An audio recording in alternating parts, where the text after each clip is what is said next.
Welcome to 5 Good Minutes You're listening to today's inspirational message on the book of Esther with Kurt Bjorklund.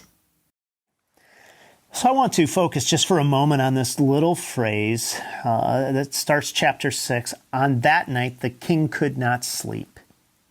And he gave orders to bring the book of memorable deeds, the chronicles, that were read before the king. So what you have here is you have the king after this banquet in Esther chapter 5, not being able to sleep. And he says, well, why don't you bring me some of those old records, read them to me. That'll put me to sleep. Get my mind off of whatever his mind was on. And here's what I think is, again, important in this chapter, in this book.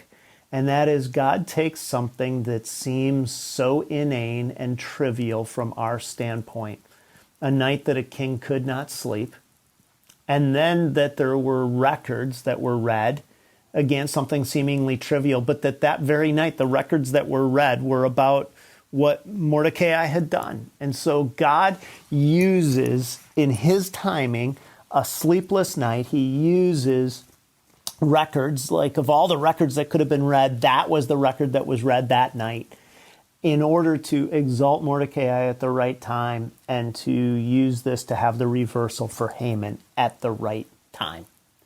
So what does all of this mean for you and for me?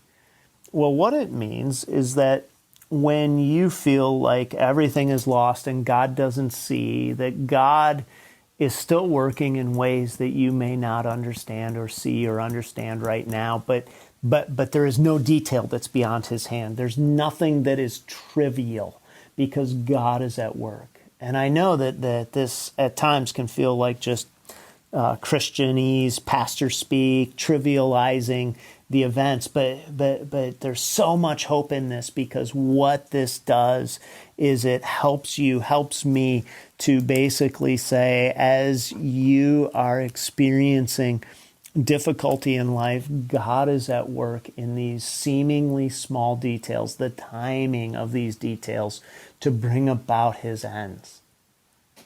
Now, you may rightly ask the question, well, why doesn't God do it in a more direct way? Why did Haman have to have the plot against the Jews and have the fear in the first place? Why didn't he just smash Haman as soon as this idea came in his mind? Why was there all of this drama?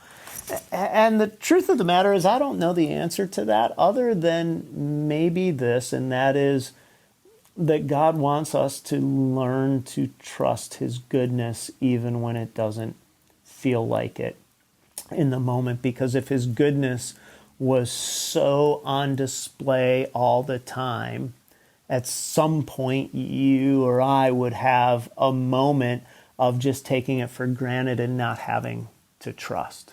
Maybe it's a little bit like this. If you took a child into your home who had food insecurity, and you began to feed your child, and the child would hoard food from your table and go put it in the place where they slept and keep it because they had been used to not having enough food. And you continued to feed this child and take care of this child and give to this child everything this child needs. And at some point, you would want that child to not take all of that food and put it in the bed at night, because you would say, haven't I given you a breakfast, a lunch, a dinner? Haven't I given you everything you need? Don't you know by now that I'm going to provide for you?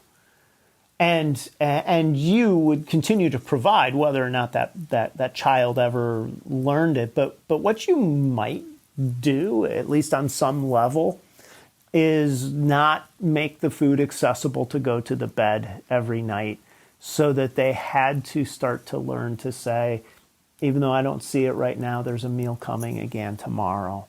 And maybe all God is doing in the midst of our lives is saying, I want you to learn to trust me. I want you to see me as one who is worthy of trust and hope along the way, because God is working behind the scenes, even in the smallest of details.